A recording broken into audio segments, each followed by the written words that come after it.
Warta Jemaat Minggu tanggal 5 Juli 2020. Salam. Damai sejahtera bagi kita semua di dalam Tuhan kita Yesus Kristus. Sukacita sekali pada hari ini kita kembali bisa bertemu dalam ibadah live recording Jemaat GKE Murung Budak. Pembacaan Alkitab kita pada hari ini terambil dari Kejadian 24 ayat 34 sampai 67. Saya ulangi, pembacaan Alkitab kita pada hari ini terambil dari Kejadian 24 ayat 34 sampai dengan 67, dan bahan renungan terambil dari Matius 11 ayat 16 sampai 19 dan ayat 25 sampai 30. Firman Tuhan kita pada hari ini dibawakan oleh saudari Beta Teresia Anugrahmi STH. Pemberitahuan. Dikarenakan saat ini kita masih dalam wabah virus corona, maka untuk meminimalisir penyebaran, dengan ini kita masih mengikuti ibadah secara live recording di rumah masing-masing. Sebelum beribadah, persiapkanlah segala sesuatunya dengan baik, yang mencakup segala sarana dan peralatan seperti handphone, jaringan internet, kuota internet, daya listrik, dan lain-lain. 3. Ikuti ibadah dengan hikmat sebagaimana kita beribadah hari Minggu di gedung gereja dengan mengikuti tahapan-tahapan yang ada di channel YouTube GKE Murung Budak. Persembahan bisa dikirim secara langsung ke Bendahara Majelis Jemaat GKE Murung Budak atau dapat ditransfer ke rekening Bank Mandiri dengan nomor rekening 031 00 1080 5557 atas nama GKE Murung Budak. Demikian warta jemaat minggu yang dapat disampaikan. Kami atas nama Majelis Jemaat GKE Murung Budak mengucapkan selamat beribadah di rumah masing-masing. Kiranya Tuhan Yesus memberkati kita semua. Untuk memulai ibadah kita pada hari ini, jemaat kami undang bangkit berdiri. Kita memuji Tuhan dari Kidung Jemaat nomor 1. Haleluya, pujilah.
Nama Bapa, Anak, dan Roh Kudus.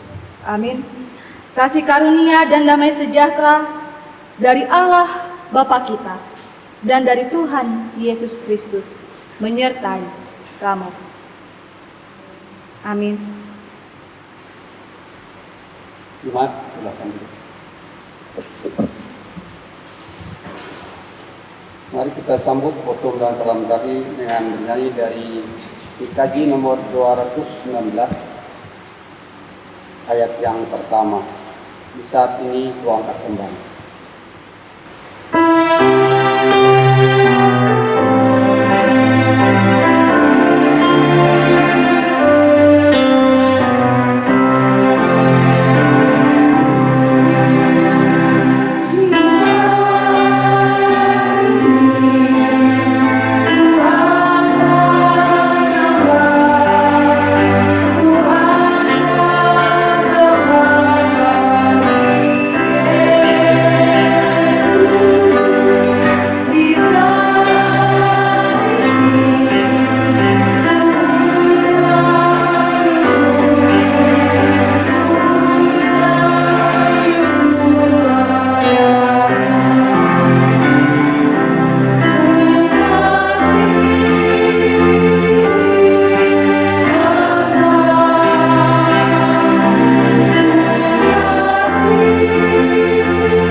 Mari kita berdoa kepada Tuhan, doa pengampunan dan ucapan syukur kepada-Nya. Kita berdoa. Allah yang kekal yang kami sembah dalam nama Tuhan Yesus, pada hari ini kami mengucap syukur kepada Yang Kudus atas segala penyertaan Tuhan dalam kehidupan kami pribadi lepas pribadi. Kami bersyukur juga Tuhan atas segala berkat yang kami terima sepanjang minggu ini, yang tidak bisa kami hitung dengan segala pengertian kami.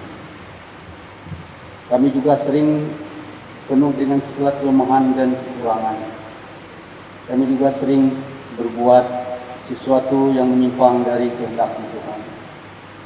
Kami bisa meremehkan terhadap sesama kami. Bahkan kami tidak menghormati segala sesuatu yang baik di hadapan kami, Tuhan. Tolong Tuhan, Engkau ampuni dosa dan salah kami yang kami perbuat, baik sengaja maupun tidak sengaja, terhadap Tuhan maupun terhadap sesama kami. Kami juga bersyukur Bapa pada hari ini. Tuhan sudah melawat kehidupan kami. Tuhan memberi berkat nafas kehidupan bagi kami. Sehingga kami boleh datang pada Tuhan Kudus penuh dengan kerendahan hati kami, Tuhan. Dekati kami semua ya Tuhan, seberapa yang hadir pada hari ini, sidang jemaat-Mu, bahkan kami pengetua, diakon, dan pendeta Tuhan. Tolong Engkau lawat kami, Engkau rapi kami semua, Engkau pakai kami untuk bekerja demi kemuliaan nama-Mu.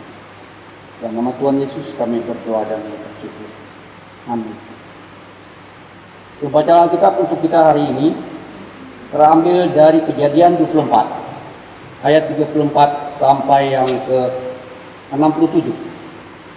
Dengan perikop Ribka dipinang bagi Ishak. Ayat 34. Lalu berkatalah ia, aku ini hamba Abraham. Tuhan sangat memberkati tuanku itu, sehingga ia telah menjadi kaya. Tuhan telah memberikan kepadanya kambing domba dan lembu sapi, emas dan perak, budak laki-laki dan perempuan, unta dan keledai.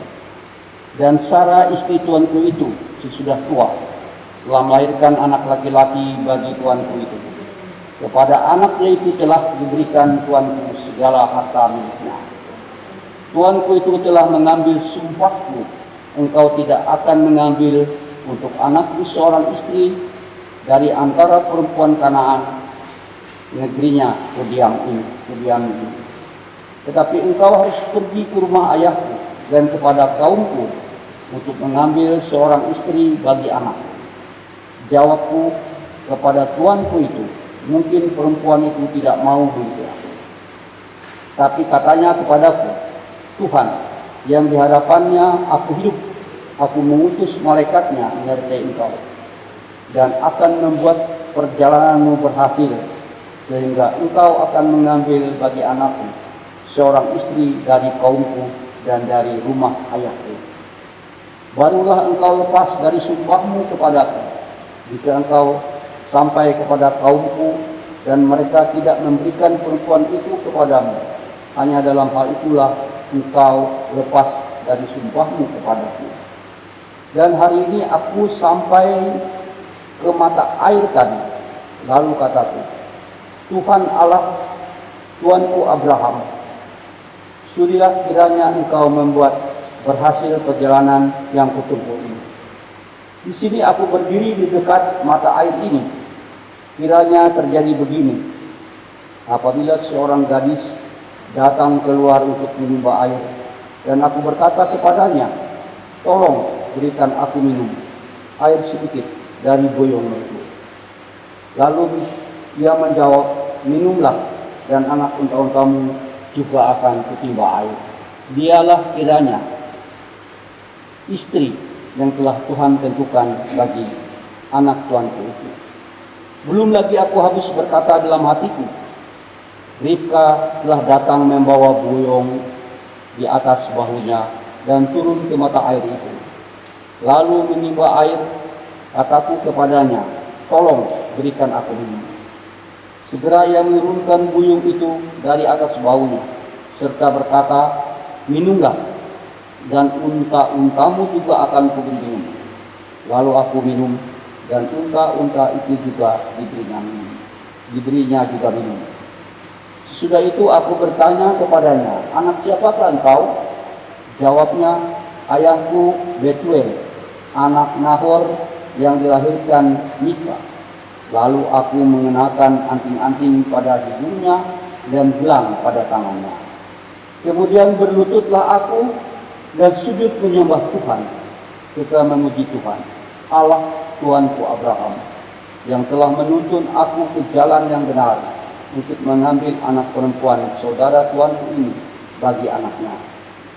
Jadi sekarang, apabila kamu mau menunjukkan kasih dan setia kepada Tuanku itu, beritahukanlah kepadaku, dan jika tidak, beritahukanlah juga kepadaku, supaya aku tahu engkau berpaling ke kanan atau ke kiri. Lalu Laban Betuel menjawab, "Semua ini datangnya dari Tuhan. Kami tidak dapat mengatakan kepadamu baiknya atau buruknya. Lihat, Ribka ada di tempatmu, bawalah dia dan pergilah, supaya ia menjadi istri anak tuannya, seperti yang difirmankan Tuhan." Ketika hamba Abraham itu mendengar perkataan mereka, sujudlah ia sampai ke tanah menyembah Tuhan. Kemudian hamba itu mengeluarkan perhiasan emas dan perak serta pakaian kebesaran yang diberikan semua itu kepada Ribka, juga kepada saudaranya dan kepada ibunya diberikannya pemberian yang indah-indah. Sesudah itu makan dan minumlah mereka, ia dan orang-orang yang bersama-sama dengan dia, dan mereka bermalam di situ. Paginya sesudah mereka bangun, berkatalah hamba itu, "Lepaskanlah aku pulang kepada tuanku." Tapi saudara Ribka berkata, serta ibunya juga, "Biarkanlah anak gadis itu tinggal pada kami barang 10 hari lagi, kemudian bolehlah engkau pergi." Tapi jawabnya kepada mereka, "Janganlah tahan aku, sedangkan Tuhan telah membuat perjalananku berhasil. Lepaskanlah aku, supaya aku pulang dengan tuanku." Kata mereka, "Baiklah, kita panggil anak gadis itu dan menanyakan kepadanya sendiri." Lalu mereka memanggil Ribka dan berkata kepadanya, "Maukah engkau pergi beserta orang ini?" Jawabnya, "Mau." Maka Ribka saudara mereka itu dan inang pengasuhnya beserta hamba Abraham dan orang-orangnya dibiarkan mereka pergi. Dan mereka memberkati Ribka, kata mereka kepadanya, "Saudara kami, moga-moga engkau menjadi beribu-ribu laksa, dan moga-moga keturunanmu memiliki kota-kota musuhnya." Lalu berkemaslah Ribka beserta hamba-hambanya perempuan, dan mereka naik unta mengikuti orang itu. Demikianlah hamba itu membawa Ribka lalu berjalan pulang. Adapun Ishak telah datang dari arah sumur Lahai-Roi. Ia tinggal di tanah Negeb. Menjelang senja sedang keluar untuk berjalan-jalan di padang. Ia melayangkan pandangannya, maka dilihatnya ada unta datang. Ribka juga melayangkan pandangannya, dan ketika dilihatnya Ishak, turunlah ia dari untanya. Katanya kepada hamba itu, "Siapakah laki-laki itu yang berjalan di padang ke arah kita?" Jawab hamba itu, "Dialah tuanku itu." Lalu Ribka mengambil kelengkungnya dan berkelengkunglah ia. Kemudian hamba itu menceritakan kepada Ishak segala yang dilakukannya. Lalu Ishak membawa Ribka ke dalam kemah Sarah ibunya dan mengambil dia menjadi istrinya. Ishak mencintainya, dan demikianlah ia dihiburkan serta ibunya meninggal. Amin. Yang berbahagia adalah orang yang mendengar firman Tuhan di dalam hati dan pikirannya. Amin. Kita masuk dalam petunjuk hidup baru. Sidang jemaat kami undang berdiri.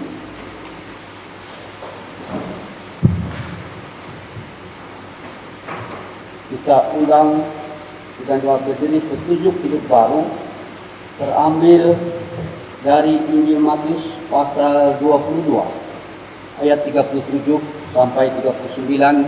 Demikian bunyinya. Jawab Yesus kepadanya, "Kasihilah Tuhan Allahmu dengan segenap hatimu, dengan segenap jiwamu, dan dengan segenap akal budimu. Itulah hukum yang terutama dan yang pertama.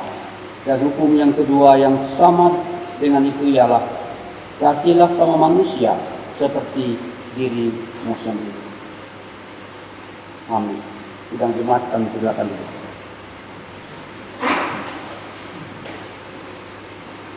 Sebelum kita masuk dalam firman Tuhan, kita menyanyi kembali dari PKJ nomor 15.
Nona Beta.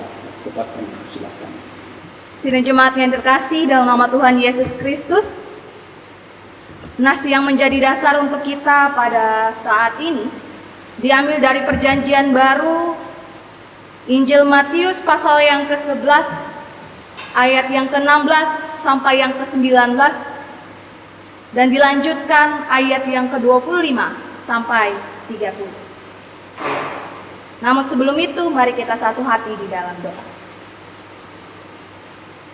Allah Bapa yang kami kasihi, yang penuh hikmat, yang mengajarkan kami melangkahi kehidupan kami hari lepas hari. Pada saat ini Tuhan, kami mau merenungkan sebagian dari firman Tuhan. Mampukan kami pribadi lepas pribadi untuk boleh sama-sama merenungkan, untuk boleh sama-sama mengambil hal yang baik yang boleh kami terapkan dalam kehidupan kami hari lepas hari. Pada saat ini juga Tuhan, hamba-Mu mohon hikmat, pengetahuan ketika hamba-Mu akan menyampaikan firman Tuhan. Mohon kiranya Tuhan memberikan agar hamba-Mu boleh menyampaikan sesuai dan seturut dengan kehendak Tuhan. Kami mau serahkan semuanya Tuhan hanya ke dalam tangan pengasihan.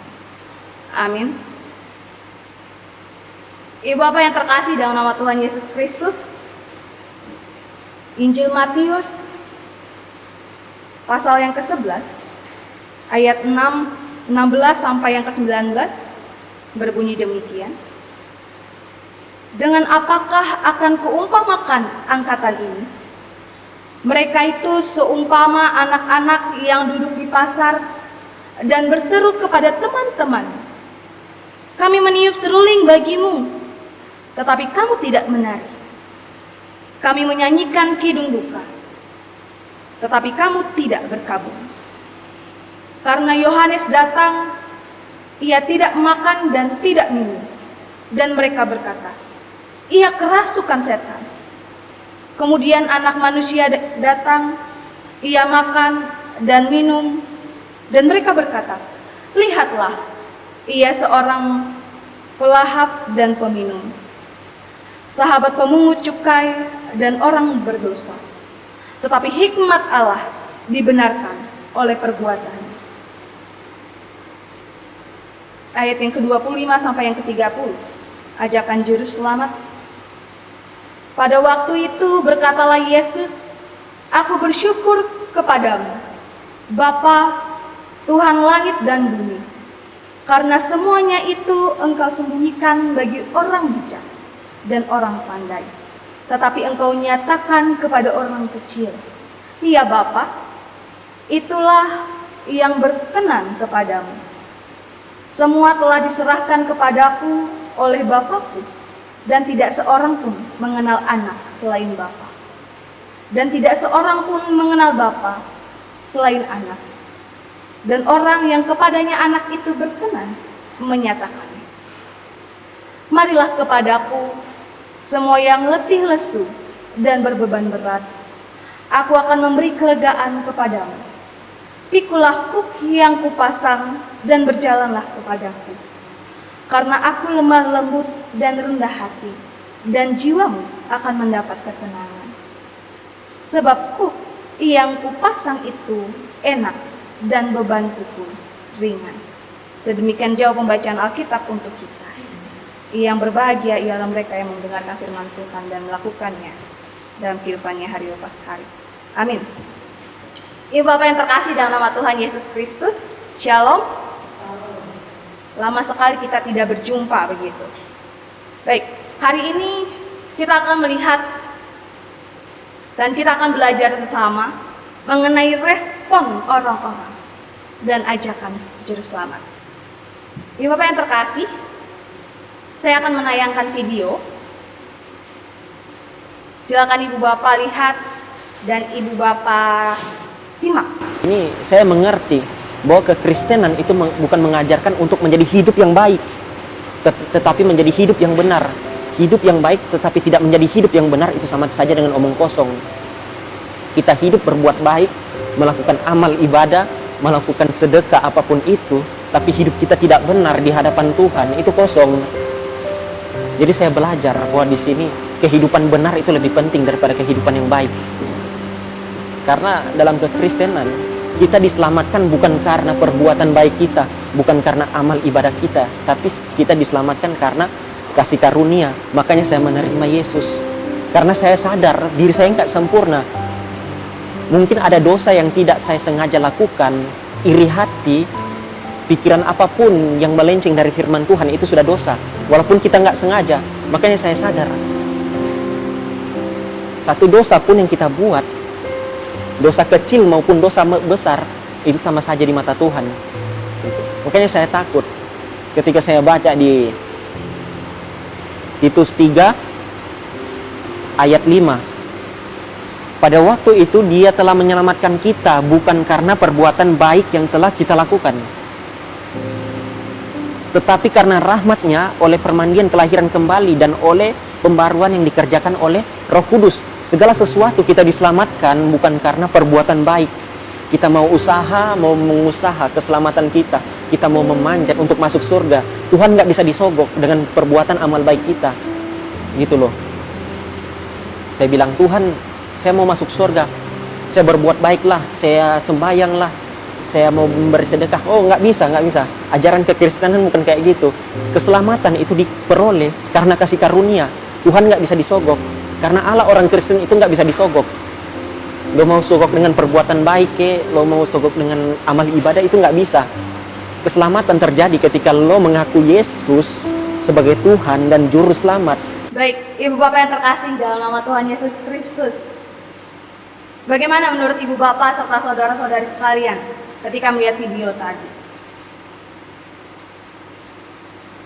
Ada orang yang mempunyai pemahaman sendiri ketika melihat video tadi. Mungkin orang berpikir, wah, hidup baik kan sama hidup benar sama. Tapi beliau mengatakan hal yang berbeda. Ibu Bapak yang terkasih dalam nama Tuhan Yesus Kristus, video tadi merupakan video ketika seseorang menerima ajakan dari Juru Selamat.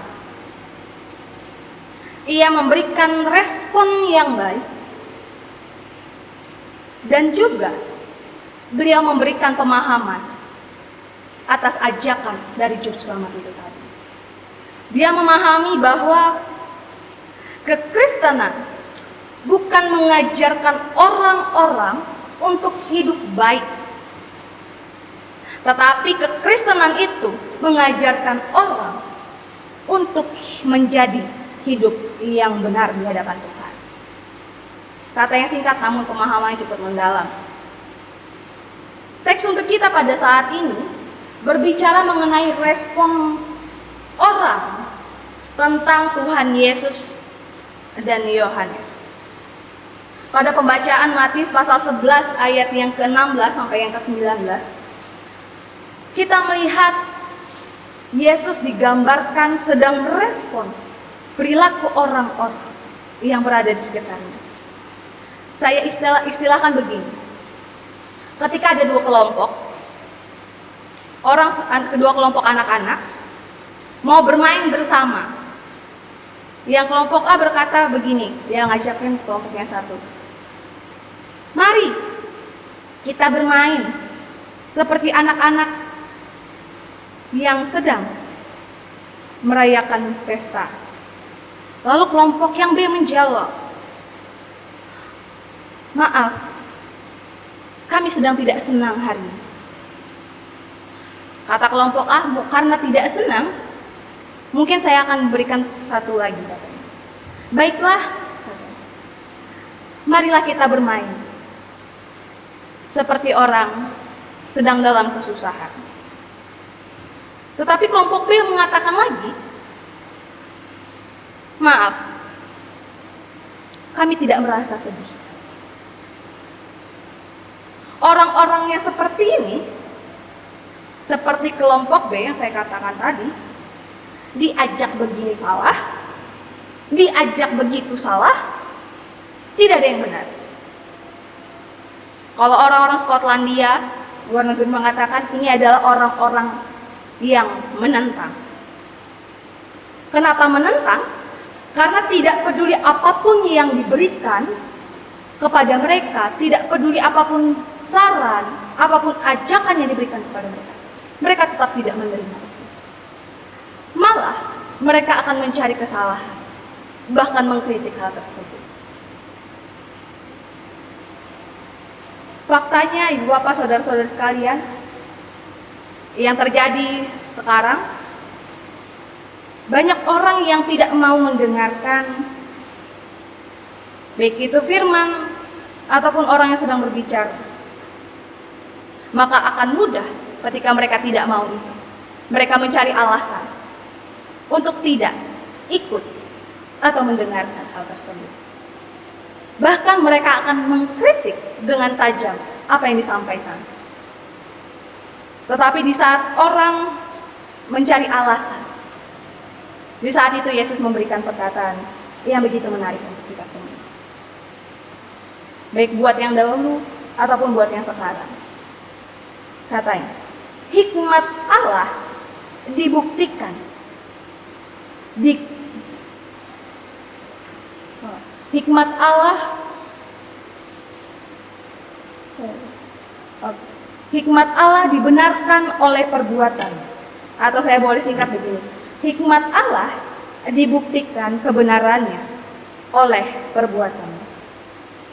Orang boleh mengkritik dan mencari alasan terhadap apa yang dilakukan oleh Yesus dan Yohanes.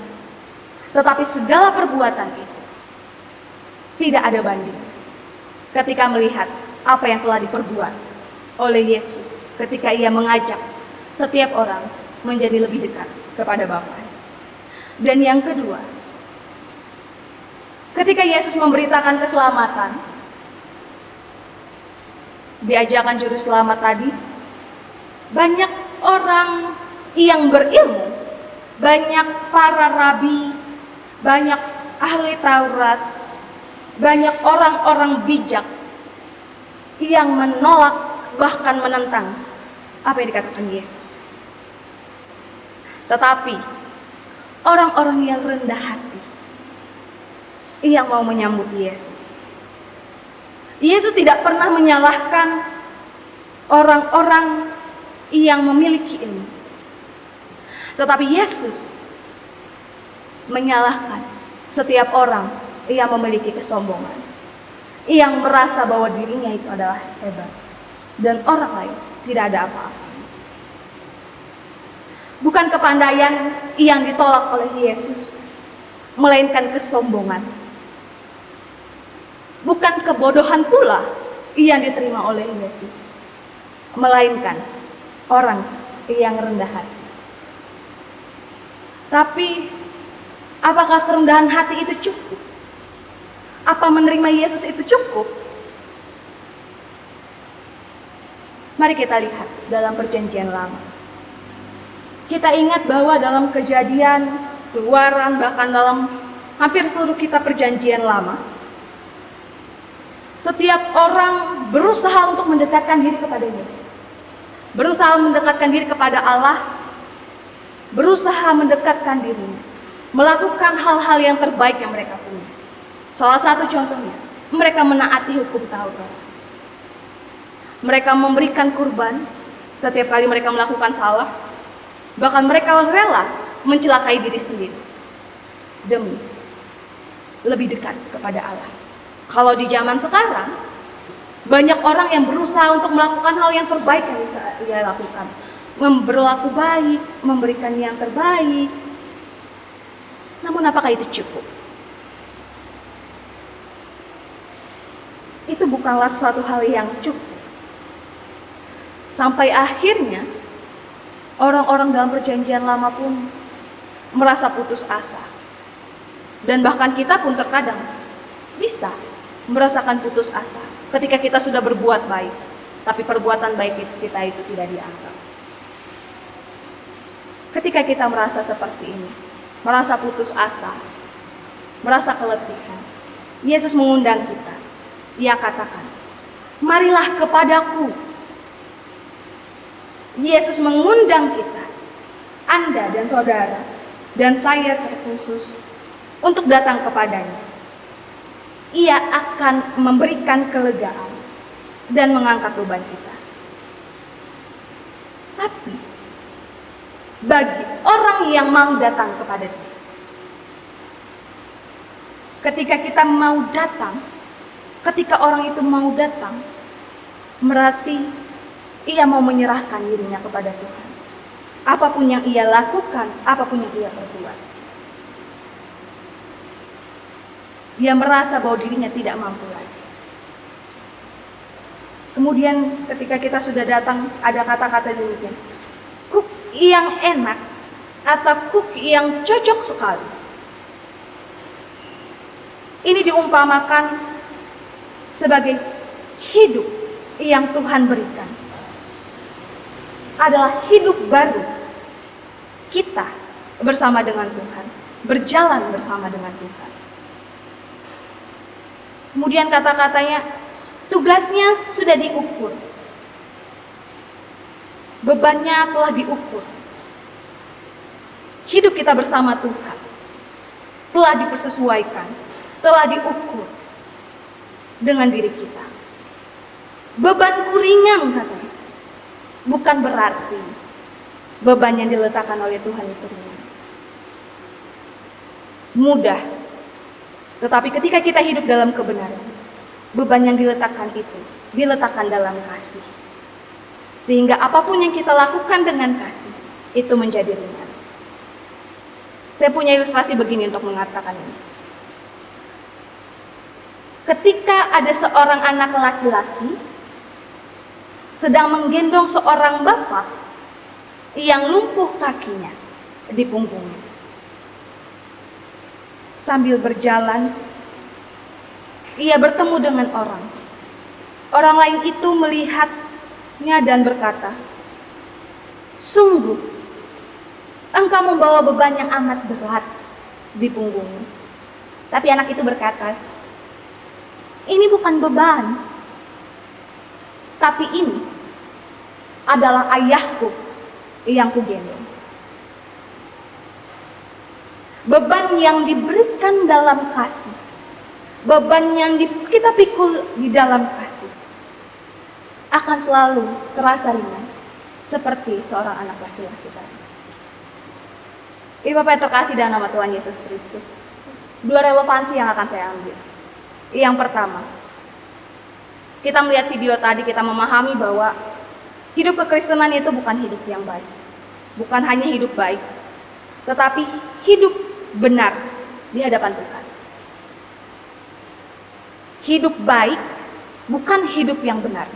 Tetapi ketika seseorang hidup benar di hadapan Tuhan, maka dia akan hidup baik. Terkhusus di masa sekarang, ketika orang mulai jarang untuk beribadah karena tidak di gereja, karena COVID, karena ekonomi keluarga semakin menurun, sehingga orang mulai malas. Banyak orang yang mengatakan bahwa, wah, ngapain ke gereja? Wah, ngapain beribadah, kan nggak di gereja. Wah, ngapain memberikan persembahan? Tapi Tuhan Yesus mau mengajak kita, dengan apapun yang terjadi, ketika kita bersama dengan Dia, kita datang kepada Dia, Ia akan memberikan kita kelegaan dalam segala sesuatu yang kita hadapi. Tuhan punya rencananya sendiri ketika kita boleh bersama dengan Dia.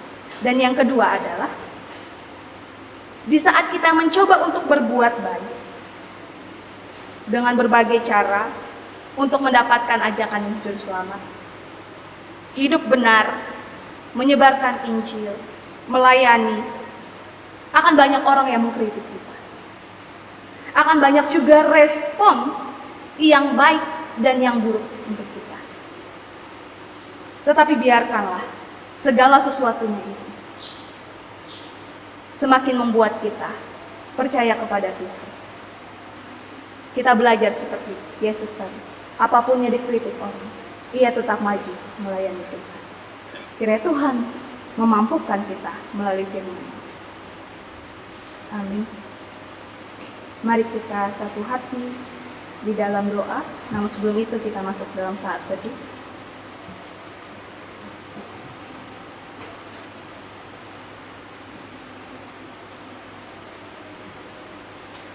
Allah yang Maha Kasih, kami memohon ampun atas satu minggu yang telah lewat. Jika kami melakukan salah, melakukan hal yang tidak berkenan di hadapan Tuhan. Pada saat ini Tuhan, kami mau merendahkan diri kami, memohon tuntunan Tuhan, agar kami boleh melangkah ke hari depan. Begitu juga Tuhan ketika kami boleh diperdengarkan kebenaran firman Tuhan. Mampukan kami Tuhan, pribadi lepas pribadi, agar boleh merenungkan, agar boleh melakukannya pula dalam kehidupan kami hari lepas hari. Begitu juga Tuhan, pada saat ini, ketika kami melihat bangsa dan negara kami, baik dari pusat sampai ke daerah-daerah, banyak hal yang kami hadapi, banyak hal yang terjadi di negara kami, di daerah kami. Kami mohon Tuhan membantu, Tuhan mengelawat, Tuhan memampukan para pemimpin, memberikan mereka hikmat agar mereka boleh menuntun, boleh memberikan keputusan yang terbaik, agar bangsa dan negara kami, tempat kami, boleh menjadi tempat yang lebih baik. Begitu juga Tuhan ketika saat ini pandemi masih berlangsung, COVID-19 masih bertambah, orang yang terkena. Kami mohon Tuhan melihat keberadaan kami. Ketika kami sudah tidak mampu, ketika kami sudah tidak sanggup lagi, kami mohon Tuhan melihat keberadaan orang-orang, melawat mereka, memampukan mereka menghadapi segala sesuatunya, memberikan mereka kesehatan. Sebab kami yakin dan percaya bahwa Tuhan adalah dokter di atas segala dokter. Tuhan mampu memberikan yang terbaik untuk mereka. Begitu juga buat orang-orang yang melayani, dokter, perawat, para sukarelawan, para donatur. Tuhan mampukan mereka, berikan mereka kesehatan, kekuatan, serta hikmat ketika mereka boleh melayani dengan sepenuh hati. Mampukan mereka juga Tuhan untuk memberikan yang terbaik. Saat ini juga Tuhan, ketika kami beribadah di rumah-rumah kami teringat akan gereja, kami teringat akan jemaat. Kami mohon Tuhan segera pulihkan segala sesuatunya, sehingga kerinduan kami untuk beribadah di gereja boleh segera terlaksana. Kami mohon juga Tuhan menyertai segala program kerja, segala pelayanan, baik itu dari kategorial maupun pelayanan minggu, diakonia, apapun itu Tuhan. Tuhan berkati dan Tuhan sertai. Itu juga khususnya buat jemaat Murung Pudak yang ada di tempat ini. Dalam segala sesuatunya, Tuhan mampu berkati. Kami juga mau berdoa Tuhan ketika teman-teman kami, saudara-saudara kami, jemaat Tuhan yang sedang mengalami sakit penyakit, orang-orang yang terlantar, orang-orang yang terkena dampak dari pandemi ini. Tuhan melihat keberadaan mereka, Tuhan menjadi teman untuk mereka. Ia selalu berada di sisi mereka dalam segala sesuatu yang mereka inginkan dan harapkan. Tuhan menyediakannya. Kami juga mau berdoa Tuhan buat jemaat Tuhan yang berulang tahun, baik perkawinan ataupun ulang tahun usia. Kami mohon Tuhan menyertai kehidupan mereka, banyak hal yang telah mereka lalui, banyak hal yang telah mereka lewati, suka dan duka. Namun kami berterima kasih Tuhan, karena mereka boleh bertambah usianya.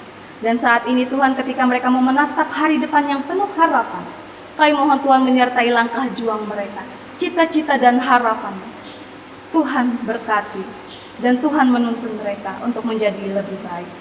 Cinta kasih di antara keluarga boleh Tuhan eratkan di antara mereka, baik itu ibu dan ayah dan anak-anak mereka juga.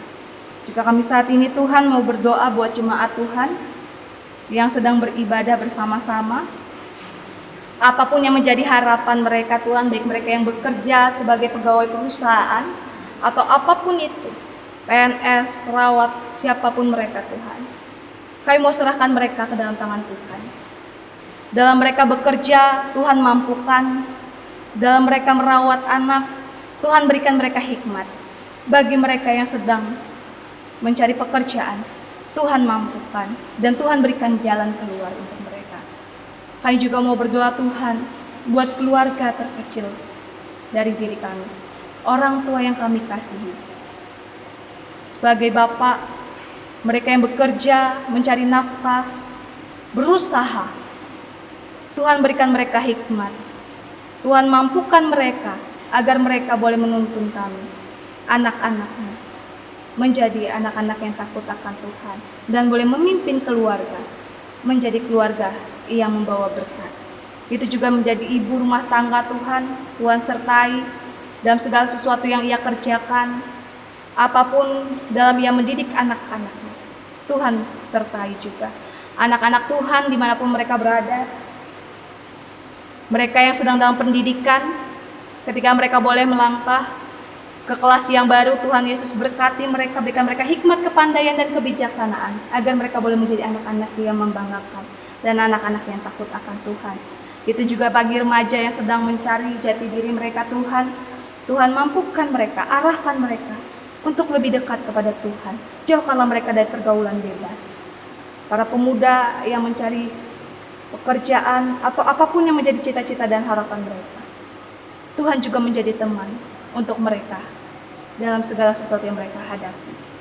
Kami mau serahkan semuanya Tuhan, yang tidak dapat kami sampaikan baik dalam hati kami ataupun yang tidak dapat kami sampaikan melalui bibir mulut kami. Kami mohon Tuhan menyertai, Tuhan memberikan yang terbaik, dan kami mau serahkan semuanya hanya ke dalam tangan Tuhan Yesus Kristus yang boleh mengajar kami bersama berdoa demikian. Bapa kami yang ada di sorga, dikuduskanlah nama-Mu, datanglah kerajaan-Mu, jadilah kehendak-Mu di bumi seperti di sorga. Berikanlah kami pada hari ini makanan kami yang secukupnya, dan ampunilah kami kesalahan kami. Beri kami pengampunan saat pada kami. Jangan membawa kami ke dalam pencobaan, tetapi lepaskan kami daripada yang jahat. Karena Kau punya kerajaan, kuasa, dan kemuliaan sampai selama-lamanya. Amin. Tibalah kita pada persembahan. Namun sebelum itu kita masuk dalam kata pengantar. Amsal 3 ayat 9 berkata demikian. Hormatilah Tuhan dengan mempersembahkan kepadanya yang terbaik dari segala harta milik dan hasil tanahnya. Amsal 3 ayat 9. Mari kita berdoa.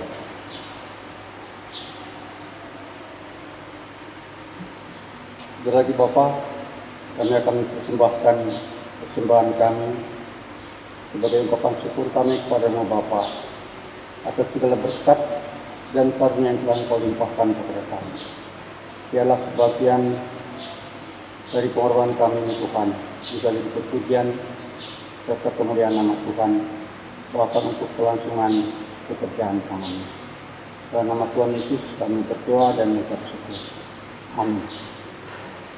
Sementara pundi-pundi kita kumpulkan, kita bernyanyi dari PKJ 146, bawa persembahan.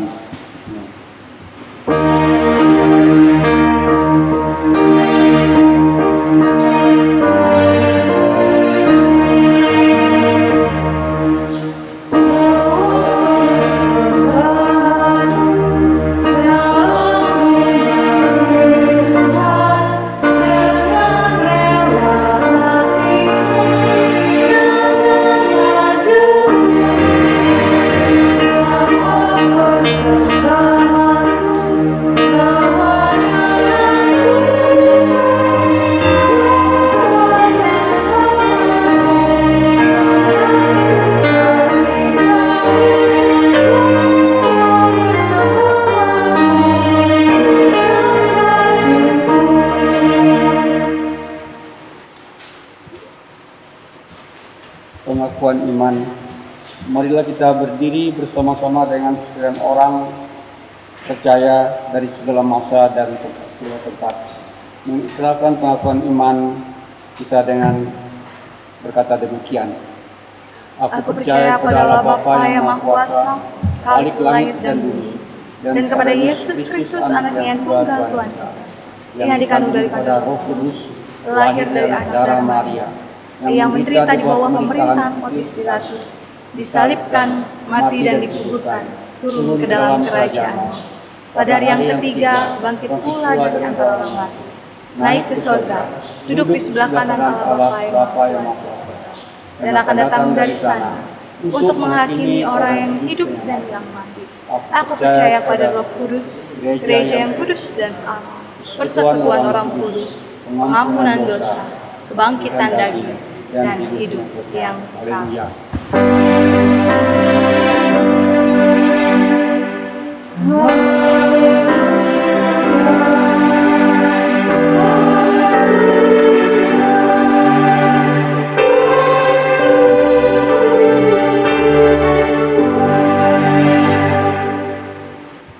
Mari kita arahkan hati kita menerima berkat Tuhan.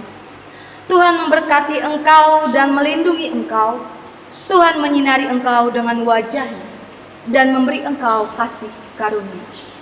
Tuhan menghadapkan wajah-Nya kepadamu dan memberi engkau damai sejahtera.